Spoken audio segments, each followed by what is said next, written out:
സാധാരണ കുട്ടികൾക്കും മുതിർന്നവർക്കെല്ലാം ക്ഷീണം തോന്നുന്ന അവസ്ഥകളുണ്ട്. പക്ഷേ ചില ആളുകൾക്ക് ചെറിയ കാര്യങ്ങൾ ശ്രദ്ധിച്ചാൽ തന്നെ ക്ഷീണം മാറ്റാൻ കഴിയും. ഇതിൽ പ്രധാനപ്പെട്ട ഒരു കാരണമാണ് ഉറക്കക്കുറവ്.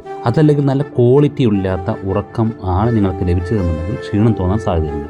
അപ്പോൾ അതിൻ്റെ പ്രധാന കാരണം നല്ല രീതിയിൽ ഉറക്കം കിട്ടാത്തതാണ്. അത് ശരിയാക്കുക എന്നുള്ളതാണ്. പിന്നെ ചിലർക്കുണ്ടാവുന്ന പ്രശ്നമാണ് ഡീഹൈഡ്രേഷൻ, നിർജ്ജലീകരണം, ശരീരത്തിൽ ജലാംശത്തിന്റെ അളവ് കുറഞ്ഞു പോകുന്നത്. ഇങ്ങനെ ആവുമ്പോൾ വേണ്ട തോതിലുള്ള വെള്ളം ശരീരത്തിന് കൊടുക്കുക എന്നുള്ളതാണ് പ്രധാനം. ഇതിൽ ശ്രദ്ധ കേന്ദ്രീകരിക്കണം. പിന്നെ ടെൻഷൻ കൂടുതലുള്ള ആളുകളാണെങ്കിൽ, എന്തെങ്കിലും ചില പ്രശ്നങ്ങളിൽപ്പെട്ട് സ്ട്രെസ് അടിച്ചിരിക്കുന്ന ആളുകളാണെങ്കിൽ അവരുടെ കോർട്ടിസോൾ ഹൈ ആയിരിക്കും. കോർട്ടിസോൾ നമ്മുടെ ശരീരത്തിൽ കൂടുതലാവുമ്പോഴും നമുക്ക് നല്ല രീതിയിൽ ക്ഷീണം തോന്നും. അതുപോലെ മറ്റൊരു പ്രധാനപ്പെട്ട കാരണമാണ് വേണ്ടത്ര സൂര്യപ്രകാശം കിട്ടാതിരിക്കുക എന്നുള്ളത്. സൂര്യപ്രകാശം കിട്ടാതിരിക്കുന്നതിലൂടെ നമ്മുടെ ശരീരത്തിന്റെ വിറ്റാമിൻ ഡി ഉൽപ്പാദിപ്പിക്കുവാനുള്ള കപ്പാസിറ്റി ശരീരത്തിന് താൽക്കാലികമായെങ്കിലും നഷ്ടമാവുന്നു. അതുകൊണ്ട് സൂര്യപ്രകാശം വേണ്ട വിധത്തിൽ നമ്മുടെ ശരീരത്തിൽ ഏൽക്കേണ്ടതുണ്ട്.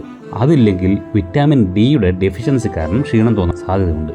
ഈ സൂര്യപ്രകാശം കൊള്ളാൻ സാധ്യതയില്ലാത്ത ആളുകളാണെന്നുണ്ടെങ്കിൽ വിറ്റാമിൻ ഡി എടുക്കുക. നിങ്ങൾക്ക് ഇങ്ങനെയുള്ള അകാരണമായ ക്ഷീണം ഉണ്ട് എന്നുണ്ടെങ്കിൽ ഈ 4 കാര്യങ്ങളിൽ എന്താണ് നിങ്ങൾക്ക് പ്രശ്നമായിട്ടുള്ളത് എന്നുള്ളത് ഐഡൻറ്റിഫൈ ചെയ്യുക. അതിൽ നിന്നും മനസ്സിലാക്കാൻ പറ്റുന്നുണ്ടെങ്കിൽ മാത്രം ഡോക്ടറെ കാണിക്കുക.